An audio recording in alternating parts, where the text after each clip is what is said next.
अस्सलामु अलैकुम वरहमतुल्लाह बिस्मिल्लाहिर्रहमानिर्रहीम। अॼु जो मौज़ू आहे निमाज़। पाण सगोरन सल्लल्लाहु अलैहि वसल्लम जो इरशाद आहे त अल्लाह ताला मुंहिंजी उम्मत ते सभिनी शयुनि खां पहिरीं निमाज़ फ़र्ज़ कई आहे ऐं क़यामत जे ॾींहुं सभिनी खां अॻे निमाज़ जो पुछाणो थींदो। ऐं फरमायाऊं निमाज़ जे बारे में अल्लाह खां झिझंदा रहो। वरी फरमायूं निमाज़ जे बारे में अल्लाह खां झिझंदा रहो। वरी फरमायूं निमाज़ जे बारे में अल्लाह खां झिझंदा रहो। ऐं हिकु जॻह ते फरमायूं माण्हू जे ऐं शिरक जे विच में निमाज़ जी रुकावट आहे। ऐं फरमायूं इस्लाम जी निशानी निमाज़ आहे। जेको शख़्स दिलि मां सभु ख़्याल कढी वक़्तनि जी पाबंदी सां निमाज़ पढ़े सो मोमिन आहे। अल्लाह ताला ईमान वारनि लाइ निमाज़ खां वधीक अफ़ज़ल ॿियो को बि रुकन न रखियो आहे। जेकॾहिं का ॿी शइ फ़र्ज़ करे हा त फ़रिश्तनि खे उन जो हुकुम ॾे हा त फ़रिश्ता ॾींहुं राति इबादत करे रहिया आहिनि। के रुकू में आहिनि त के सजदे में। निमाज़ दीन जो मुखिया बुनियाद आहे। निमाज़ शैतान जो मुंहुं कारो कंदी आहे। निमाज़ मोमिन लाइ नूर आहे। निमाज़ अफ़ज़ल जहाद आहे। जॾहिं मोमिन निमाज़ में हूंदो आहे त अल्लाह संदसि तरफ़ ध्यानु ॾींदो आहे ऐं जॾहिं निमाज़ छॾे ॾींदो आहे त अल्लाह बि हिन ॾांहुं ध्यानु न ॾींदो आहे। जॾहिं आसमान मां का आफ़त लहंदी आहे त मस्जिदूं आबाद कंदड़नि खां पासो कंदी आहे। जेकॾहिं निमाज़ी कंहिं वॾे गुनाह सबबु दोज़ख में वेंदो आहे त उन जी बाह में सजदे वारी जाइ खे न साड़ींदी आहे।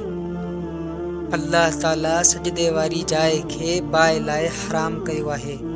अल्लाह ताला खे बाने जो वणंदड़ अमल इहा निमाज़ आहे जेका वक़्त ते पढ़ी वञे। अल्लाह ताला खे सभिनी खां वधीक उहा ॻाल्हि वणंदी आहे त बानो सजदे में पियो रहे, यानी अल्लाह ताला खे सजदो पसंदि आहे। मोमिन खे अल्लाह ताला जो क़ुर्ब सजदे में मिलंदो आहे। निमाज़ जन्नत जी कुंजी आहे।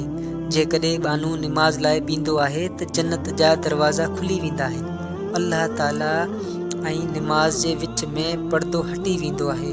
निमाज़ी खंगण वग़ैरह में मशगूल न हुजे।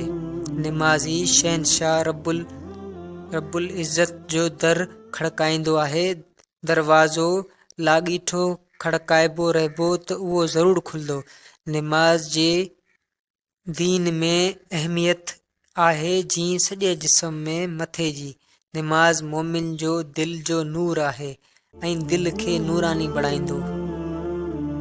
जेको शख़्स सुहिणे नमूने विज़ू करे न्याज़ ऐं निवड़त सां 2 या 4 रकातूं फ़र्ज़ निमाज़ या नफ़िल पढ़े गुनाहनि जी माफ़ी घुरे त रब ताला माफ़ करे छॾींदो आहे। ज़मीन जे जंहिं टुकरे ते निमाज़ जे ज़रिए अल्लाह खे यादि कयो वेंदो आहे उहो टुकर बाक़ी ॿी ज़मीन ते फ़ख्र कंदो आहे। जेको शख़्स 2 रकातूं निमाज़ पढ़े अल्लाह ताला खां जेका बि दुआ घुरंदो सा क़बूल थी वेंदी। पोइ जल्दी थिए या कंहिं सबबु करे देर सां थिए पर क़बूल ज़रूरु थींदी। जेको शख़्स अकेलाई में अहिड़ी तरह 2 रकातूं निमाज़ पढ़े जो अल्लाह संदसि फ़रिश्तनि खां सवाइ ॿियो केरु न ॾिसेसि, खेसि दोज़ख जी बाह खां बचण जी चिठी मिली वेंदी। जेको शख़्स 5 वक़्त निमाज़ में विज़ू, रुकू ऐं सजदा ध्यानु ॾेई पूरो कंदो त जन्नत हिन लाइ वाजिब थी वेंदी। मुसलमान जेसिताईं 5 वक़्तनि जी निमाज़ ध्यान सां पढ़ंदो आहे त शैतान हिन खां झिझंदो रहंदो आहे ऐं जॾहिं निमाज़ में का कोताही कंदो आहे त शैतान खेसि गुमराह करण जी उमेद कंदो आहे। सभिनी खां अफ़ज़ल अमल वक़्त ते निमाज़ पढ़णु आहे। निमाज़ हर मुत्तक़ी शख़्स जी कुर्बानी आहे। अल्लाह खे वणंदड़ अमल वक़्त ते पढ़ी वेंदड़ निमाज़ आहे। जेको शख़्स फजर जो निमाज़ ॾांहुं वेंदो आहे उन जे हथ में ईमान जो झंडो हूंदो आहे ऐं जेको उन वक़्तु बाज़ार ॾांहुं वेंदो आहे तंहिंजे हथ में शैतान जो झंडो हूंदो आहे। ज़ोहर वारी निमाज़ में पहिरियों 4 रकातूं सुन्नत जो सवाबु एतिरो आहे जेतिरो तहज्जुद जी 4 रकातुनि जो।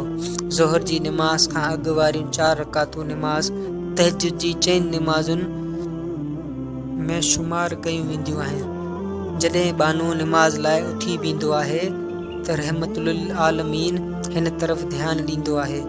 अफ़ज़ल निमाज़ अधु राति वारी आहे, पर उन जा पढ़ंदड़ तमामु थोरा आहिनि।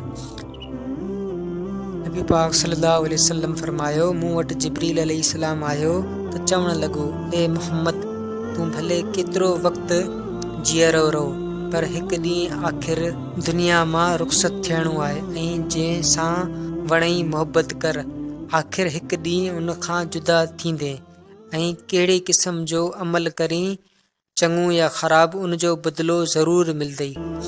उन में को बि शक कोन्हे त मोमिन जी शराफ़त तहज्जुद जी निमाज़ आहे ऐं मोमिन जी इज़त माण्हुनि खां बेनियाज़ रहण आहे।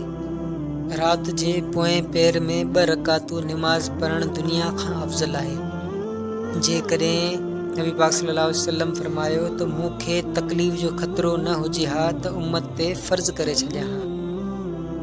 तहज्जुद सालिहिन जो तरीक़ो आहे, अल्लाह जे क़ुर्ब जो सबबु आहे। तहज्जुद गुनाहनि खां रोके थो ऐं ख़ताउनि जी माफ़ी जो ज़रियो आहे। उन सां बदन तंदुरुस्त रहे थो।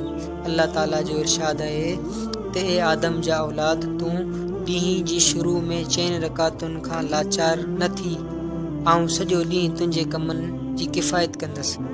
पाण सगुरन सल्लल्लाहु अलैहि वसल्लम जो इरशाद आहे त रश्क यानी साड़ जे क़ाबिल आहे उहो मुसलमान जंहिं ते घर ॿार जो घणो ॿार न हुजे, रिज़्क रुगो वक़्तु गुज़ारण जेतिरो मिलंदो हुजेसि ऐं उन ते सब्र कंदड़ हुजे ऐं निमाज़ ठाहे पढ़ंदो हुजे, गुमनाम वारी हयाती गुज़ारींदड़ हुजे, मरी वञे त मेरास बि न हुजेसि ऐं पोयां रोइण वारो बि न हुजेसि।